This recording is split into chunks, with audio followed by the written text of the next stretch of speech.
Because my neighbor constantly parked in my personal driveway, I blocked his truck in and left town for the weekend.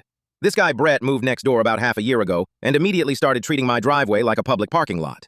The first time I figured he was just confused about the property line. I left a polite note on his windshield explaining it.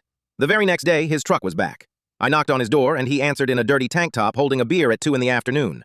I told him to move and he shrugged, claiming his driveway had a crack that would ruin his suspension. He drove a rusted 2003 Ford. His suspension was already garbage. He promised to move it, but 3 days passed. I had to park on the street and carry groceries through the rain. When I finally confronted him, he called me dramatic and told me to relax. So, no more Mr. Nice Guy. I called a tow company, but they said they couldn't act without a police order or private signs. I called the cops and the officer called it a civil issue, telling me to take him to small claims court, though he did force Brett to move it that day. Brett threw a massive tantrum. 2 weeks later, the truck was right back in my driveway. I was losing my mind. Then my cousin invited me on a 4-day camping trip upstate leaving Thursday morning. I instantly agreed. Wednesday night, I looked out the window to see Brett's truck parked on my property once again. That is when inspiration struck. Thursday morning, I loaded my camping gear into my main car and parked it a block away. I walked back, hopped into my beat-up old Honda that I never use, and parked it directly behind his truck, literally inches from his bumper. I took the keys and left for 4 days.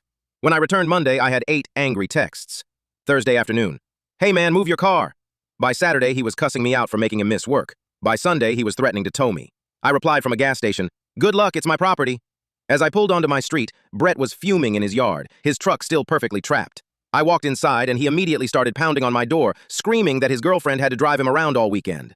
I just stared at him. "You parked in my driveway, so I parked in my driveway. What is the issue?" He yelled that I trapped him on purpose. "I absolutely did," I smiled. He threatened to sue, and I told him to go ahead since I had 6 months of photo evidence of his trespassing. His girlfriend dragged him away. I eventually moved my car, but his truck has never touched my concrete again.